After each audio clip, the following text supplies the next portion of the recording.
요즘 경기가 많이 어렵습니다. 쉬운 일이 없는 것 같아요.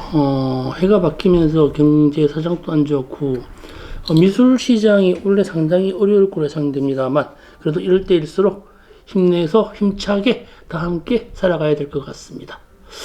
저 오늘 이야기할 이야기는요, 좀 모호한 상태가 우리나라 미술 시장을 장악하고 있는 것 같아요. 도대체가 국적도 없고 근거나 근원도 없는 만화처럼 그려진 그림이 팝 아트라는 이름으로 미술 시장을 쫑영무진 누비고 다닙니다. 이걸 정상적이라고 이해를 하더라도 정체는 분명히 해야 될 것 같아요. 이게 왜 이런 문제가 발생했는가? 팝이라고 하는 것과 현재 그려지는 이러한 그림들이 매치가 안 됨에도 불구하고 왜 팝아트라는 말이 나왔는가? 좀 궁금하기도 합니다. 근데 제가 3년 전이었나요? 2020년 5월 달에 미술만평 53화째입니다. 그때 미국의 팝아트는 비겁하다라고 하는 방송에서 좀 미국 팝과 한국 팝에 대해서 말씀드린 바 있었습니다. 그때나 지금이나 저는 방송을 하면서 부정하거나 비난하거나 폄훼하거나 하는 걸 좀 조심해 왔는데, 오늘 이야기는 좀 비난도 해야 될 것 같고요. 아닌 건 아니다 라는 이야기를 좀 해야 될 것 같습니다. 안녕하세요. 미술시장의 새로운 패러다임을 구축해 나가고 있는 미술만평 267회차 박정수 전국의 만평이님과 해외 동포 만평이님께 인사드립니다. 확인된 해외 동포 만평이님은 딱 3분 계시더라고요. 이렇게 댓글 달리는 거 보니까요. 행복한 한 해 되시기 바랍니다. 오늘이 해가 바뀐 지 2번째 방송입니다. 그래서 오늘은 제 자리에서 방송하고 있는데, 그럼에도 불구하고 좋아요와 구독, 알림 종은 미술만평을 더욱 알차고 희망차게 만들어 나가는 활력이 됩니다. 부탁드리겠습니다. 그냥 흔히들 팝아트라고 불리는 것들을 보게 되면요, 그냥 그림자 없이 평면으로 그려지죠. 라인을 따가지고 색칠을 하고, 그냥 이러저러한 그냥 만화처럼 그려진, 평면처럼 그려진 것들을 다 싸버서 팝아트라고 부르고 있더라고요. 그 부분을 제가 이해를 좀 하기 어려워서 이런 얘기를 합니다. 팝아트에 조금 더 궁금하시다면 좀 전에 말씀드린 미술만평 53회차 가셔서 다시 한번 확인해 보시면 될 것 같고요. 그래서 본격적으로 시작해 보겠습니다. 지난 회차, 지지난 회차에서도 우리나라가 현재 추억팔이 마케팅을 하고 있다. 이것을 무작위적으로 팝이라고 부르는 것에 대한 그것을 하고 있더라, 이런 얘기를 말씀드렸었습니다. 그건 팝이 아니라 추억팔이라고 누차 말씀드린 바 있었습니다. 옛날의 추억이나 기억을 기반으로 한 감성 자극이라고나 할까요?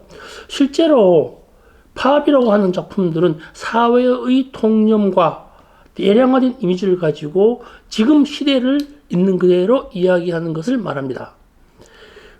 지금 생각해보면요, 우리 옛날 동양화 있잖아요. 한국화라고 하겠는데, 이 동양화 중에서 옛 그림 중에서 민화나 풍속화가 오히려 팝의 계보를 다룰 수 있다. 한국적 팝이라고 이야기할 수 있다라고 할 수 있을 것 같아요. 역추적이 가능하죠. 민화라고 하는 것들은요, 백성들이 다 알고 있는, 보통 사람이 다 알고 있는 이미지를 가지고 귀신을 몰아낸다거나 복을 부른다거나 다산이나 가정의 행복 이런 것들에 대한 기원을 한 그림들이죠. 이것을 이 해가 바뀌면 벽에 붙이곤 했었죠.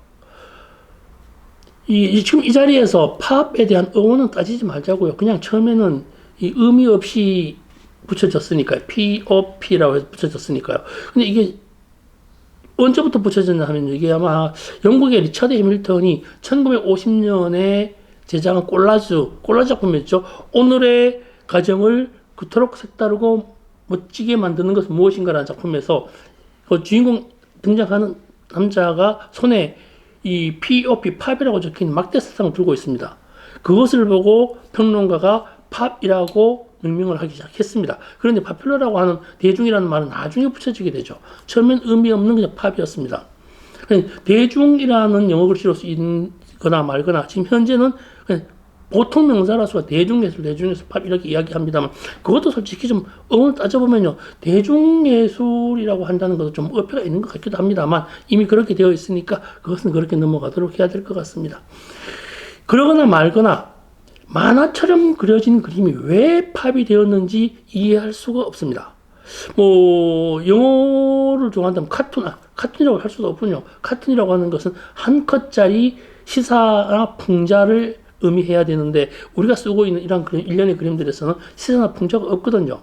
그냥 그저 막연하게 미술시장에 나오면 추억팔이 이미지는 시사도 없습니다. 풍자도 없습니다. 그냥 그림일 뿐입니다. 그죠? 저 혼자 생각만 아닌 것 같아요. 모두가 그러한 작품이라고 저는 싸잡아서 얘기하지 않습니다. 일련의 그림들을 그렇게 하고 있다라고 하는 것을 왜 이런 문제가 생겼는가. 그러니까 현재 많이 그려지고 있는 그림들이 많은 대량의 이러한 미술품들을 저는 민화로 넣고 싶다. 그래서 오늘 제목이 그겁니다. 한국의 팝은 민화였다. 한국의 팝의 정체는 민화였다. 이런 얘기를 합니다. 현재 그려지는 그림들을 보면요. 아트페어가 많이 그림들 나와 있죠. 그런 것들 50년이나 100년 후에 보면은 50년이나 100년 전에 오늘의 민화로 이해될 끔찍한 그림들이 상당히 많습니다. 뭐 영어 좋아한다면 포크 아트라고 하면 되겠죠. 요즘 그려진 민화는 옛날 그림, 진짜 좀 민화협회나 민화라고 하는 그런 그림들을 보면요. 옛날 그림에 대해서 뻔 떠가지고 따라 그리는 것밖에 안 되잖아요. 사실 민화라고 하는 것은 현재 우리 시대의 풍속이나 이 상태를 대중이 알고 있는, 많은 사람들이 알고 있는 이미지로 현재를 기록하는 것을 민화라고 하니까 그냥 두루뭉술하게 다 그냥 짜잡아서 민화라고 했으면 좋겠습니다.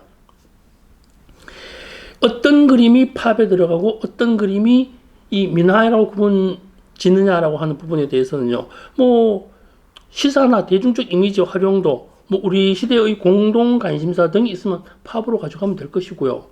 뭐 그게 아니면 그냥 뭐 아무 생각 없이 그려진 캐릭터거나 평면적으로 예쁘게 그려진 그림이라면 민화로 이렇게 부분하면 어떨까라는 것이 제 생각입니다. 이것이 바로 우리 시대의 민화가 된다라는 이야기를 하고 있는 것입니다. 보시면요, 올 해가 바뀌었죠. 해가 바뀌기 무섭게 온갖 온라인 마케팅이 막 난무하고 있습니다. 뭐 선물전이니 쇼핑전이니 소품전이니 특히나 용그림전, 청룡그림전 얼마나 많습니까? 거기에 본격적인 민화죠. 청룡이라고 하는 게 띠그림이 민화라고 할 수 있는 거 아닙니까? 정통적이죠. 이게 그렇다고 해가지고 민화를 폄훼가 나쁘다는 의미가 아닙니다. 민화니까 대중이 잘 알고 민화니까 30만 50만 원에 거래될 수 있다. 사고 팔 수 있다. 뭐 이러한 이 현상적인 부분을 이야기하고 있습니다. 뭐 예전에도 그랬습니다. 뭐 이 시절의 행운과 사랑의 지금 그림 다 보면 비슷비슷한 것 같아요. 아까 좀 전에 말씀드렸다시피 이러한 일련의 그림들이 왜 민화로 넣을 수 있는가라고 하는 것은요, 판매를 하면서 그러잖아. 돈 들어오는 그림, 행복한 그림, 사랑이 넘치는 그림, 다복한 그림, 이렇게 얘기를 하면서 그림을 사주면 좋다라는 이러한 부적처럼 이야기를 하면서 작품이 거래되고 있거든요. 그러니까 민화일 수밖에 없지요. 어렵고 흥겨운 시절에 행운과 사랑이 가득한 그림이라고 한다면 얼마나 좋겠습니까? 그죠? 그리고 또 하나 더 있죠. 여기다 뭐 이야기를 하면요. 옛날 조선시대 민화가 그랬듯이 지금 그때는 많이 알고 있는 까치 호랑이를 많이, 호랑이도 그리고 까치도 많이 그렸었죠. 지금 하트 얼마나 많이 그리고 있습니까? 그게 사랑이랍니다. 옛날에는요, 힘센 호랑이와 소식을 전해주는 까치를 하면 그랬었죠. 그거 똑같아요. 지금같이 그려도 지금 현재는요, 슈퍼맨, 배트맨, 원더우먼을 비롯해서 힘센 영웅들을 얼마나 많이 그려내고 있어요. 여기에다가 예쁜 만화 주인공이 까치처럼 이렇게 다소곳이 그려지죠. 예술 작품의 이미지는 비슷하거나 사용에 범직한, 사용했었던 물건에 대한 연상작용, 뭐 이런 것들을 예술 작품이라고 취급할 수 있는데, 지금 그림들을 보면요, 이런 심상에 대한 이미지를 유추하거나 연상할 수 있는 영역의 그림들이 아니라는 것을 말씀드립니다. 다 그렇다는 건 아닙니다. 구분 분명히 져야 됩니다. 그냥 연상할 필요 없이 그냥 있습니다. 그냥 있는 것이 그것, 이미지가 그 자체로 그대로 그것을 이야기해버립니다.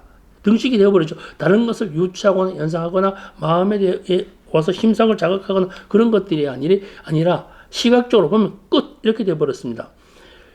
근데 이래서 제가 말씀드렸던 것이 우리나라에서 팝아트라 지칭되는 수많은 작품 중에서 상당히 많은 분량을 민화로 취급되어야 한다라고 말씀드리고 있는 것입니다.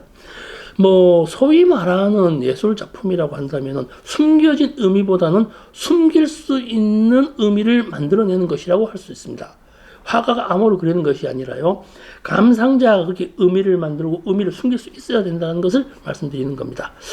어떤 이미지를 보고 뭐가 연상돼? 라고 묻습니다. 예술이 꼭 무엇을 연상시켜야만 하는 것은 아닙니다만 이미지에 대한 연동성의 것이 존재해야만 한다. 감상자가 그것을 보고 다른 생각을 할 수 있는, 다른 느낌을 가질 수 있는 다양성이 포함되어야 한다는 걸 말씀드리는 것이지요. 옛날에도 그랬습니다. 이러한 예술이 꼭 연상을 해야 되는가라고 해서 연상을 제어시키는 것을 추상으로 발전됩니다. 다시 한번 말씀드리지만요, 연상이 없는 것과 화가가 정해놓은 딱 하나밖에 없는 연상과는 분명히 구분점이 있어야 한다는 것이지요. 아동미술을 예술 작품에 포함시키지 않는 이유가 바로 여기에 있습니다. 애기들은요, 그림을 그리면은 연상이 하나죠. 엄마, 아빠, 누나, 집 이렇게 딱 정해집니다. 본인이 그 연상을 결정을 짓죠. 그래서 예술의 범위에 넣지 않습니다. 지금 또 우리나라도 그러한 그림들이 예술인 양 활보하고 있는 것에 대해서 오늘은 조금 비난을 해보는 시간이었습니다. 네, 오늘도 즐거운 하루 되시고요. 행복한 하루 되시기 바랍니다. 네, 고맙습니다.